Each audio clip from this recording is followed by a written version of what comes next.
ದೇವರು ಪ್ರೀತಿಸುವ ಪ್ರೀತಿಯ ಬಿಗ್ ಜೆ ಟಿವಿ ಪ್ರಿಯ ವೀಕ್ಷಕರಿಗೆ ನಮ್ಮ ಕರ್ತನಾದ ಯೇಸು ಕ್ರಿಸ್ತನ ಹೆಸರಿನಲ್ಲಿ ನಿಮ್ಮನ್ನು ವಂದಿಸಿ ಸ್ವಾಗತ ಬಯಸ್ತಿದ್ದೇವೆ. ಬನ್ನಿರಿ, ದೇವರ ವಾಕ್ಯವನ್ನು ಇಂದು ನಾವು ಯೆಹೆಜ್ಕೇಲ್ ಗ್ರಂಥ ದ ಬುಕ್ ಆಫ್ ಎಝೆಕಿಯಲ್ 2ನೇ ಅಧ್ಯಾಯದಿಂದ ನೋಡಿಕೊಳ್ಳಲಿಕ್ಕಿದ್ದೇವೆ. ಚಾಪ್ಟರ್ 2.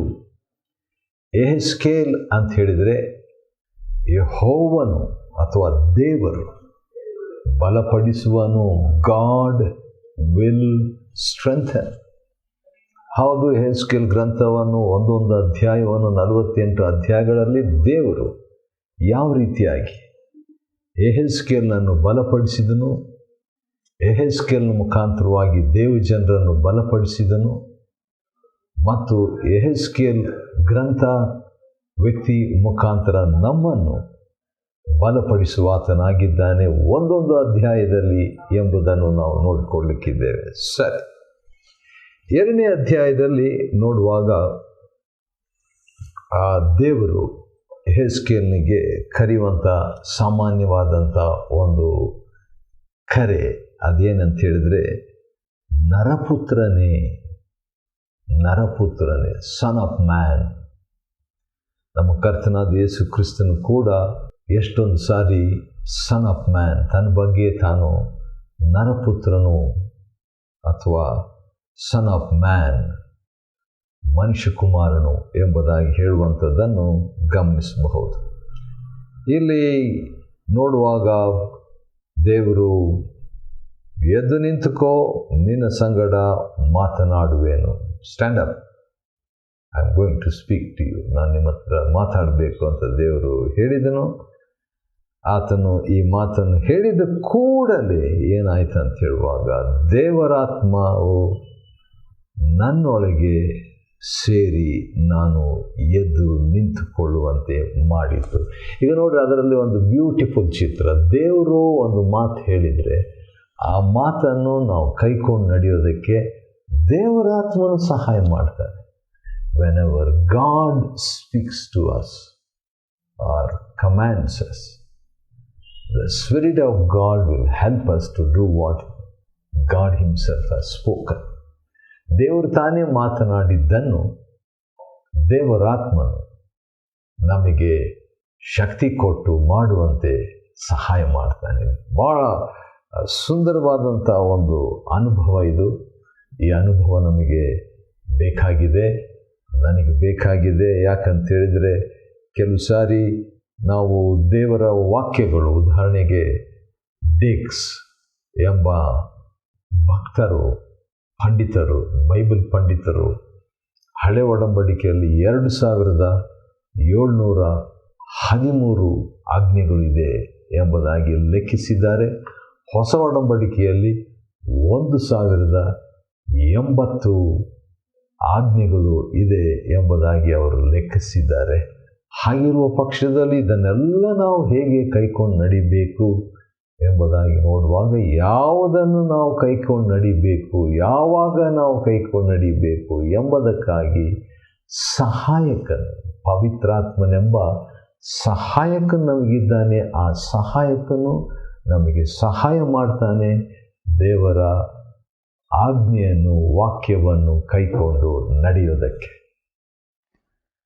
ಸರಿ, ಇಲ್ಲಿ ಕೂಡ ದೇವರು ಮಾತಾಡಿದಾಗ ಅಥವಾ ದೇವರ ಒಂದು ದರ್ಶನ ಯೆಹೆಜ್ಕೇಲ್ಗೆ ಆದಾಗ ದೇವರ ಸನ್ನಿಧಾನದಲ್ಲಿ ಆತನ ಆರಾಧನೆ ಮಾಡ್ತಾ ಇದ್ದನು. ಆರಾಧನೆ ಮಾಡ್ತಾ ಮಾಡ್ತಾ ಇದ್ದಂಥ ವೇಳೆಯಲ್ಲಿ ಆತನು ಅಡ್ಡಬಿದ್ದು ಯೆಹೆಜ್ಕೇಲ್ ಮಾತನಾಡುವ ಆತನ ಸ್ವರವನ್ನು ಕೇಳಿಸಿಕೊಳ್ತಾ ಇದ್ದನು.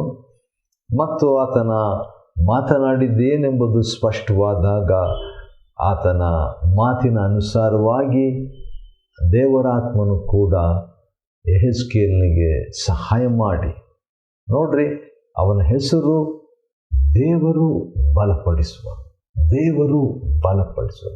God will strengthen, god will strengthen ಎಂಬ ಹೆಸರು ಇಲ್ಲಿ ನಾವು ನೋಡುವಾಗ ಸೇವೆ ಮಾಡಲಿಕ್ಕೆ ಬಲಪಡಿಸಿದನು. ಹೌದು, ಸೆರೆಯಾಳಾಗಿದ್ದಾಗ ಬಲಪಡಿಸಿದನು ದೇವರು. ಹೌದು, ದೇವರ ದರ್ಶನವಾಗುವಂತೆ ಬಲಪಡಿಸಿದನು ದೇವರು. ಮತ್ತು ತನ್ನ ಸೇವೆಯನ್ನು ಮಾಡುವುದಕ್ಕೆ, ಒಂದು ಕರೆಯನ್ನು ಹೊಂದುವುದಕ್ಕೆ ದೇವರು ಬಲಪಡಿಸಿದನು. ಮತ್ತು ದೇವರ ಸ್ವರವನ್ನು ಕೇಳಿಸಿಕೊಳ್ಳುವುದಕ್ಕೆ ದೇವರು ಬಲಪಡಿಸಿದನು. ದೇವರ ಸ್ವರವನ್ನು ಕೇಳಿಸಿಕೊಳ್ಳುವಂಥದ್ದು ಅಷ್ಟೇ ಅಲ್ಲ, ದೇವರ ಸ್ವರವನ್ನು ಕೇಳಿಸಿಕೊಂಡು ದೇವರು ಹೇಳಿದ ಹಾಗೆ ಮಾಡುವುದಕ್ಕೆ ದೇವರಾತ್ಮನ ಸಹಾಯ, ದೇವರಾತ್ಮನ ಬಲ ಯೆಹೆಜ್ಕೇಲನಿಗೆ ಸಿಕ್ಕಿತು. ದೇವರು ಬಲಪಡಿಸಿದ ಯೆಹೆಜ್ಕೇಲ್. ಸರಿ, ಆನಂತರ ನಾವು 2ನೇ ಅಧ್ಯಾಯದ 2ನೇ ವಚನದಲ್ಲಿ ನೋಡುವಾಗ, ಆಗ ನನ್ನೊಡನೆ ಮಾತಾಡಿದಾತನ ನುಡಿಯನ್ನು ಚೆನ್ನಾಗಿ ಕೇಳಿದನು. ಇದು ನನಗೆ ಭಾಳ ಇಷ್ಟ, ಈ ಒಂದು ಮಾತು. ಏನಂದರೆ, ದೇವರು ಮಾತನಾಡೋ ವಿಷಯದ ಬಗ್ಗೆ ನಾನು ತಪ್ಪು ತಿಳ್ಕೊಂಡಿದ್ದ ಒಂದು ಸಂಗತಿ ಅದೇನಂತ ಹೇಳಿದ್ರೆ, ದೇವರು ಮಾತಾಡಿದರೆ ಸ್ಪಷ್ಟವಾಗಿರೋದಿಲ್ಲ ಅಂತ ಹೇಳ್ಬಿಟ್ಟು ತಿಳ್ಕೊಂಡಿದ್ದೇನೆ. ದೇವರು ಭಾಳ ವೇಗಾಗಿ, ಅಸ್ಪಷ್ಟವಾಗಿ, ಕೇಳಿಸೋ ಇಲ್ವೋ ಅನ್ನುವಂಥ ರೀತಿಯಲ್ಲಿ ದೇವರು ಮಾತಾಡ್ತಾರೆ ಅಂದ್ಕೊಂಡಿದ್ದೆ. ಅದು ತಪ್ಪು, ಅದು ಸರಿಯಲ್ಲ. ಆದರೆ ಇಲ್ಲಿ ನಾವು ನೋಡುವಾಗ ಯಾವಾಗಲೂ ದೇವರು ಅಸ್ಪಷ್ಟವಾಗಿ ಮಾತನಾಡೋದಿಲ್ಲ, ಸ್ಪಷ್ಟವಾಗಿಯೂ ಮಾತಾಡ್ತಾರೆ. ದೇವರು ಮಾತಾಡಿದರೆ ಸ್ಪಷ್ಟತೆ ಇರುತ್ತದೆ. ದೇವರ ಮಾತಿನಲ್ಲಿ ಅಸ್ಪಷ್ಟತೆ ಇದ್ದರೆ ಅದಕ್ಕೆ ಪ್ರಾಬ್ಲಮ್ ನಾನೇ.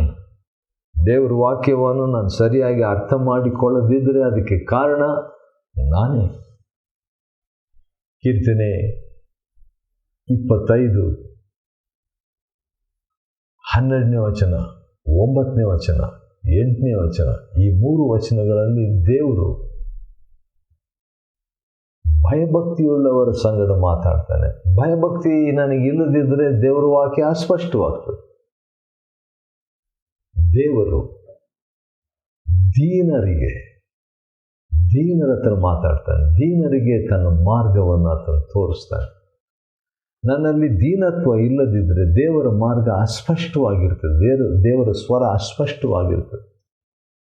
ಕೀರ್ತನೆ 25:8, ದೇವರು ಒಳ್ಳೆಯವನ್ರಿ, ದೇವರು ಒಳ್ಳೆಯವನು.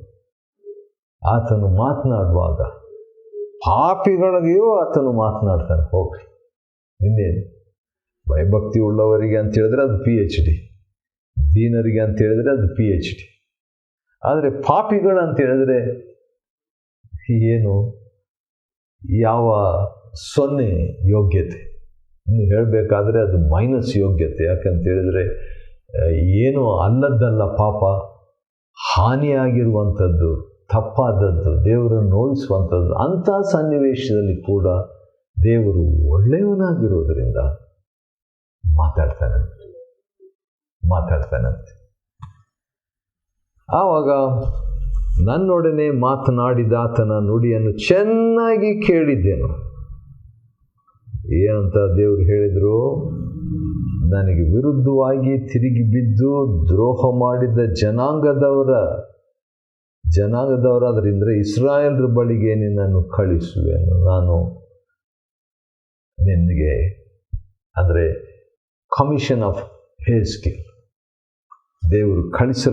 ದೇವರ ಒಂದು ಕರೆ ಅವನಿಗೆ ಬಂದದ್ದನ್ನು ನಾವು ನೋಡ್ತೇವೆ. ದೇವರು ಅವನನ್ನು ಕಳಿಸಿದನಂತ ಹೇಳ್ಬಿಟ್ಟು ಆತನು ಹೋಗ್ತಾನೆ. ಒಂದು ವೇಳೆ ಭಯ ಇತ್ತಂತ ಕಾಣ್ತದೆ, ಅದಕ್ಕೆ ದೇವರು ಬಲಪಡಿಸ್ತಾನೆ. ಯೆಹೆಜ್ಕೇಲ್ ಅಂತ ಹೇಳಿದ್ರೆ ದೇವರು ಬಲಪಡಿಸುವ, ಸೇವೆ ಮಾಡಲಿಕ್ಕೆ ಬಲಪಡಿಸಿದ.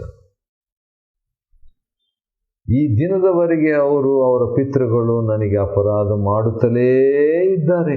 ನೋಡ್ರಿ, ಎಂಥವ್ರ ಹತ್ರ ದೇವರು ತನ್ನ ಪ್ರವಾದಿಯನ್ನು ಕಳಿಸ್ತಿದ್ದಾನೆ. ತನ್ನ ಪ್ರವಾದಿ ಅಮೂಲ್ಯವಾದಂಥ ವ್ಯಕ್ತಿ. ಅಮೂಲ್ಯವಾದಂಥದ್ದನ್ನು ದ್ರೋಹಿಗಳು, ವಿರೋಧವಾಗಿದ್ದವರು, ತಿರುಗಿ ಬಿದ್ದವ್ರ ಹತ್ರ ಕಳಿಸ್ಬೇಕಾದ್ರೆ ಅಮೂಲ್ಯವಾದದ್ದನ್ನು ಒಂದು ಗುಂಪಿಗೆ ಕೊಡ್ತಾ ಇದ್ದಾರೆ. ಪ್ರವಾದಿ ಅಮೂಲ್ಯ ವ್ಯಕ್ತಿ, ದೇವರವನ್ನ ಬಾಯಲ್ಲಿಟ್ಟಿರುವಂಥ ವಾಕ್ಯ ಅಮೂಲ್ಯವಾದ ವಾಕ್ಯ. ದೇವರು ಅವನನ್ನು ಬಲಪಡಿಸುವುದು ದೇವರಾತ್ಮನಿಂದ, ಇದು ಅಮೂಲ್ಯ. ಪ್ರವಾದಿ ಅಮೂಲ್ಯನು, ವಾಕ್ಯ ಅಮೂಲ್ಯವು, ದೇವರಾತ್ಮನ ಅಮೂಲ್ಯನು, ದೇವರ ಕರೆ ಅಮೂಲ್ಯವಾದದ್ದು. ಆ ರೀತಿಯಾಗಿ ಕಳಿಸ್ಬೇಕಾದ್ರೆ ಈ ಜನರು ಅಮೂಲ್ಯವಲ್ಲದವರಂತ ಹೇಳ್ಬೋದಾ? ಅಮೂಲ್ಯವಾದವುಗಳನ್ನು ಅಮೂಲ್ಯವಲ್ಲದವುಗಳ ಕಡೆಗೆ ಕಳಿಸಿದ್ದನು ಅಂತ ಹೇಳ್ಬೋದಾ? ಇಲ್ಲ. ಹೌದು, ಅವರು ದೇವರಿಗೆ ವಿರುದ್ಧವಾಗಿದ್ದರು, ದೇವಜನರಾಗಿದ್ದರು, ವಿಶ್ವಾಸಿಯಾಗಿದ್ದರು, ದೇವರಿಗೆ ತಿರುಗಿ ಬಿದ್ದಿದ್ದರು, ವಿಶ್ವಾಸಿಯಾಗಿದ್ದರು, ದ್ರೋಹ ಮಾಡಿದರು. ಆ ರೀತಿಯಾಗಿ ಇದ್ದಾಗ ಅವರು ಕೂಡ ಅಮೂಲ್ಯರೇ ದೇವರಿಗೆ. ಯಾಕಂದರೆ ಅವ್ರ ಬಗ್ಗೆ ದೇವರು ಹೇಳುವಂಥದ್ದು ಆಗಾಗ ನನ್ನ ಜನರು ಎಂಬುದಾಗಿ. ಹಾಗಾದರೆ ಅಮೂಲ್ಯವಾದದ್ದನ್ನು ಅಮೂಲ್ಯವಾದವರ ಬಳಿಗೆ ಕಳಿಸಿದನು. ಒಂದು ವೇಳೆ ಅವರ ಸ್ವಭಾವ ಅವತ್ತು ಸರಿಯಾಗಿರಲಿಲ್ಲ, ಅವರು ಅಮೂಲ್ಯರಾಗಬೇಕು ಎಂಬ ಉದ್ದೇಶದಿಂದ ಅವರನ್ನು ಕಳಿಸಿದ್ದಾನೆ ಅವರ ಕಡೆಗೆ. ಸರಿ, ನಾನು ಯಾವ ಸಂತಾನದವರ ಬಳಿಗೆ ನಿನ್ನನ್ನು ಕಳಿಸ್ತೇನೋ ಆ ಸಂತಾನದವರು ನಾಚಿಕೆಗೆಟ್ಟವರು, ಹಠಮಾರಿಗಳು, ತಿರುಗಿ ಬಿದ್ದವರು, ದ್ರೋಹಿಗಳು, ವಿರುದ್ಧವಾದವರು. ಅವರು ದ್ರೋಹಿ ವಂಶದವರು, ಅವರ ವಂಶನೇ ದ್ರೋಹಿ ವಂಶ. 5ನೇ ವಚನ. ಅವರು ಒಂದು ವೇಳೆ ಕೇಳದೆ ಹೋದಾರು, ದ್ರೋಹಿಯಾಗಿರೋರು ಕೇಳೋದಿಲ್ಲ, ಕೇಳಿದರು, ಕೇಳದೆ ಹೋದರು, ಒಬ್ಬ ಪ್ರವಾದಿಯು ತಮ್ಮ ಮಧ್ಯದಲ್ಲಿ ಕಾಣಿಸಿಕೊಂಡಿದ್ದಾನೆಂಬುದು ತಿಳಿದೇ ಇರುವುದು. ಒಂದು ಹಿಸ್ಟ್ರಿಯಲ್ಲಿ ಹೋಗ್ಬಿಡ್ತದೆ ಅದು. ದೇವರು ಕಳಿಸಿದನು, ದೇವರು ಸುಮ್ಮನೆ ಅವರು ನಾಶ ಮಾಡಲಿಲ್ಲ, ದೇವರು ಸುಮ್ಮನೆ ತೀರ್ಪು ತನ್ನ ಜನರಿಗೆ ಕೊಡಲಿಲ್ಲ. ಆದರೆ ದೇವರು ಅವರಿಗೆ ತೀರ್ಪು, ದಂಡನೆ ಕೊಟ್ಟಿದ್ದಕ್ಕೆ ಕಾರಣ ಇದೆ. ಆ ಕೊಡಬಾರ್ದು ಎಂಬುದಕ್ಕಾಗಿ ಪ್ರವಾದಿಯನ್ನು ಕಳಿಸಿ, ಪ್ರವಾದಿಯ ಸಂದೇಶಕ್ಕೆ ಅವರು ಪ್ರತಿಕ್ರಿಯೆ ಸಕಾರಾತ್ಮಕವಾಗಿ ನೀಡಿದ ಪಕ್ಷದಲ್ಲಿ ದೇವರು ಅವರನ್ನು ಶಿಕ್ಷಿಸೋದಿಲ್ಲ, ದಂಡಿಸೋದಿಲ್ಲ, ಅದರ ಬದಲಾಗಿ ಆಶೀರ್ವದಿಸೋನು. ಆದ ಕಾರಣ ಪ್ರವಾದಿ ಆ ದಿವಸಗಳಲ್ಲಿ ದೇವರಿಗೂ ದೇವಜನರಿಗೂ ನಡುವೆ ಒಬ್ಬ ಮಧ್ಯಸ್ಥನಾಗಿದ್ದ. ಮುಂದೆ ನಾವು ನೋಡುವಾಗ, ಹೌದು, ಆ ರೀತಿಯಾಗಿ ಹೊಸದಾಗಿ ಮೊದಲನೇ ಸಾರಿಯಾಗಿ ಆ ಪ್ರವಾದಿ ಹೋಗ್ತಾ ಇದ್ದಾಗ ಅವನಿಗೆ ಭಯ ಆಗಬಹುದು. ಆದ ಕಾರಣ ದೇವರು ಅವರಿಗೆ ಭಯಪಡಬೇಡ, ಅವರ ಗದರಿಕೆಗೆ ಹೆದರದಿರು. ಯಾಕಂದರೆ ದ್ರೋಹಿಗಳು ಅವರ ಶೈಲಿ, ಅವರ ಮಾತು, ಅವರ ಪ್ರತಿಕ್ರಿಯೆ, ಅವರ ವರ್ತನೆ ಚೆನ್ನಾಗಿರಲ್ಲ. ಆದ ಕಾರಣ ನೀನು ಭಯಪಡಬೇಡ, ಗದರಿಕೆಗೆ ಹೆದರದಿರು, ಅವರ ಬಿರುನುಡಿಗೆ ದಿಗಿಲು ಪಡಬೇಡ, ಅವರ ಬಿರು ನೋಟಕ್ಕೆ ಬೆಚ್ಚದಿರು. ಹೆದರಿಕೆ ಆಗ್ಬಿಡ್ತದೆ, ಒಂಥರ ಶಾಕ್ ಆಗ್ಬಿಡ್ತದೆ. ಆ ರೀತಿಯಾಗಿ ಆಗೋದು ಬೇಡ. ಮತ್ತು ಒಂದು ವೇಳೆ ಅವ್ರು ಕೇಳದಿದ್ರೆ, 7ನೇ ವಚನ, ಯೆಹೆಜ್ಕೇಲ ಗ್ರಂಥ 2:7, ಅವರು ಕೇಳಿದರು, ಕೇಳದೆ ಹೋದರು, ನೀನು ನನ್ನ ಮಾತುಗಳನ್ನು ಅವರಿಗೆ ನುಡಿಯಲೇಬೇಕು. ಅವರು ದ್ರೋಹಿ ಆಗಿದ್ದರೂ ಕೂಡ ನುಡಿಯಲೇಬೇಕು. ದ್ರೋಹಿ ಆಗಿರುವಂಥದ್ದು ಒಂದು ಗ್ಲಾಸ್ನಲ್ಲಿ ವಿಷ ಇದ್ದ ಹಾಗೆ.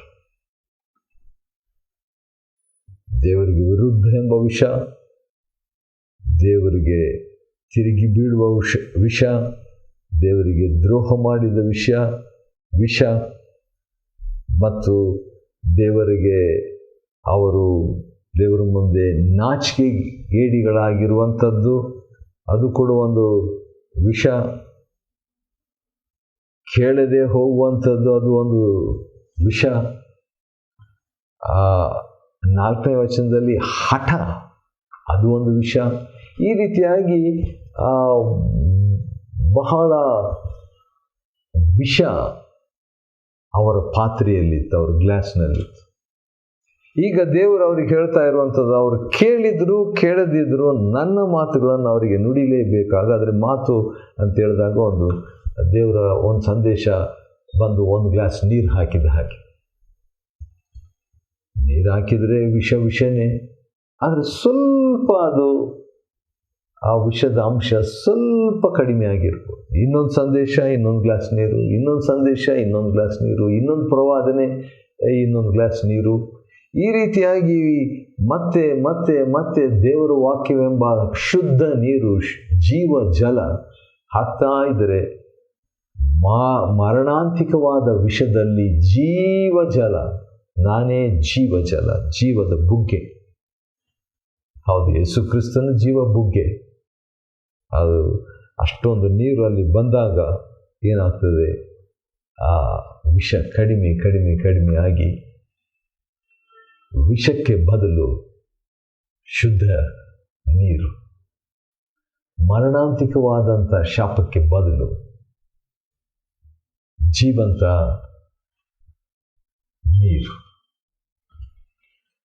ಸರಿ, ಯೆಹೆಜ್ಕೇಲ್ ಗ್ರಂಥ ನಾವು 2ನೇ ಅಧ್ಯಾಯವನ್ನು ನೋಡ್ತಿದ್ದೇವೆ ಮತ್ತು ಅದರಲ್ಲಿ ದೇವರು ಹೇಳುವಂಥ ಮಾತು, ಅವರು ಅವಿಧ್ಯರಾದಂಥವರು ಅಂತ ಹೇಳಿಬಿಟ್ಟು ನಾನು ಕೊಡುವಂಥದ್ದನ್ನು ನೀನು ಬಾಯಿ ತೆರೆದು ತಿಂದುಬಿಡು ಅಂತ ಹೇಳಿದಾಗ ಒಂದು ಕೈ ಬಂತು, ಅದರಲ್ಲಿ ಒಂದು ಗ್ರಂಥ ಸುರುಳಿ ಇತ್ತು. ಆ ಸುರುಳಿಯನ್ನು ಯೆಹೆಜ್ಕೇಲನ ಮುಂದೆ ಬಿಚ್ಚಿದನು. ಅದರ 2 ಪಕ್ಕಗಳಲ್ಲಿಯೂ ಬರೆದಿತ್ತು, ಗೋಳು ಮುಲಗು ಮೂಲಗು ಮೂಲಗು ಮೊರೆ ಎಂಬಂಥದ್ದು. ಹೌದು, ಅಹಿತಕರವಾದಂಥ ಒಂದು ಸಂದೇಶ ಅಲ್ಲ ಪ್ರವಾದಿಗೆ ಸಿಕ್ಕಿದ್ದು. ಹೌದು, ಅಹಿತಕರವಾದದ್ದೇ, ಹಿತಕರವಾದಂಥ ಒಂದು ಸಂದೇಶ ಸಿಕ್ಕಿದ್ದಿಲ್ಲ. ಆದ ಕಾರಣ ಅಂಥ ಒಂದು ಪ್ರವಾದಿಗೆ ದೊರೆತಂಥ ಆ ಸಂದೇಶವನ್ನು ಅವನು ಕೊಡಲೇಬೇಕಾಯಿತು. ಕೊಡುವಂತೆ ದೇವರು ಯೆಹೆಜ್ಕೇಲನನ್ನು ಬಲಪಡಿಸಿದನು. ಯಾಕಂದರೆ ಯೆಹೆಜ್ಕೇಲ ಅಂತ ಹೇಳಿದರೆ ದೇವರು ಬಲಪಡಿಸುವನು. God will strengthen. ಯೆಹೆಜ್ಕೇಲನ ಗ್ರಂಥ 2ನೇ ಅಧ್ಯಾಯವನ್ನು ಅಧ್ಯಯನ ಮಾಡಿಕೊಳ್ಳುವಂತೆ ದೇವರು ಕೊಟ್ಟ ಕೃಪೆಗಾಗಿ ಆತನಿಗೆ ಸ್ತೋತ್ರವಾಗಲಿ. ದೇವರು ನಿಮ್ಮನ್ನು ಆಶೀರ್ವದಿಸಲಿ.